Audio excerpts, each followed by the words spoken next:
在东南亚老挝，什么生意是适合普通人做的？你们也在问我这个问题。今天我带你去认识一大哥，他来老挝才2个月，我们一起来听一下他的故事。对，我下车。大哥，你是哪里人？啊，我是湖南怀化的，来老挝多久了？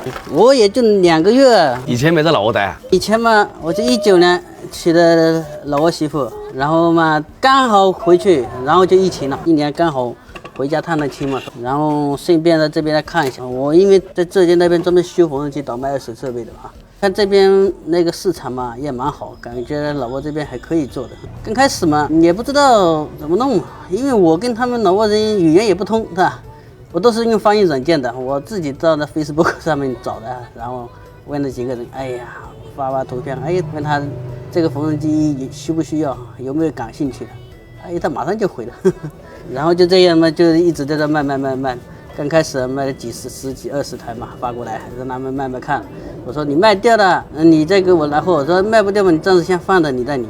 到时你卖掉，你给我钱。这边做生意，老挝人挺爽快的，卖掉了他拿货了的立马现金就给你钱，也不像国内老是欠账的，是吧？啊，老挝人说什么时候给钱就什么时候给钱，从来不欠。哎，我觉得这个蛮好，所以这一次嘛，直接就把我老婆带过来了，因为我不怎么会老挝语啊，我老婆会是吧？叫她给我当翻译嘛，然后接触嘛，叫他们过来要什么货啊，都跟他说啊。然后我自己组织货就好了，反正现在也刚开始，以后怎么样还不知道。反正2个月卖了个200-300台嘛，也蛮好，一个月有个2-3万块钱，这收入还可以。还行，主要是我们这个是比较冷门的，是吧？一般人嘛也不知道这个东西要怎么弄，是吧？您当时是怎么跟嫂子认识的？我跟你说吧，我以前是不是有一个群，那里面有好几个老挝女孩子，但是嘛，我也就是跟他们聊聊天嘛，是不是？因为我这边我也年纪大了吧，在家里面相亲也相了10几个，没有一个成的，到处在那边问他们，你们有没有女孩子想要不要嫁中国的呀？我天天都在问了起码有10几个人了，然后就认识一个老挝的小姑娘，她叫小薇薇吧，她刚好那一天嘛，她说，她有一个同学，她说不想读书了。嫁中国，我说那刚好嘛，我马上把他联系方式要过来了嘛，然后我就跟他聊，但是嘛，他刚开始什么也不会中国话，他也听不懂我说的，我也听不懂他说的，我一直都是用翻译软件嘛，翻译有的时候词不达意，然后叫那个他同学嘛，因为是边境的嘛，是吧？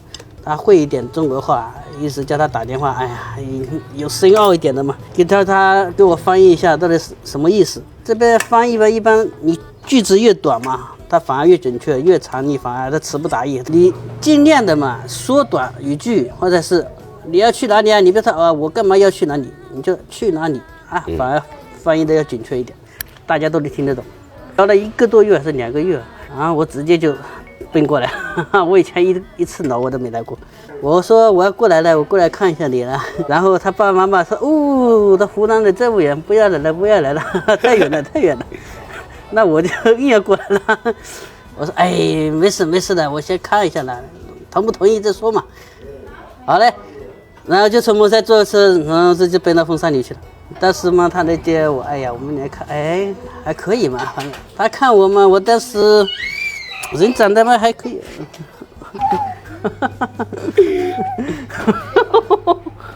小孩子现在会说中文吗？他就说中文。你是因为娶了老挝老婆才来老挝创业的？那也不是，没有娶老婆之前跟娶老婆之前的想法是不一样的。因为我现在那边修机器嘛，收入嘛也还可以吧，1年有个10来万块钱。但是娶了老婆，然后再生了小孩之后，那你又觉得这个10来万块钱，不够花的呀，那怎么弄呀？然后到浙江那边上班嘛，也太无聊了，天天要么上班，要么下班，要么上班，就在2点一线，没有什么别的收入啊。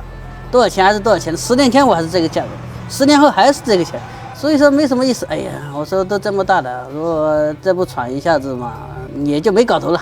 所以当时嘛，5月份的时候回来嘛，不是今年刚解封掉嘛，是吧？5月份回来探亲，然后过来走一下，我觉得这老挝这个地方嘛还蛮好的，环境比较好一点，对吧？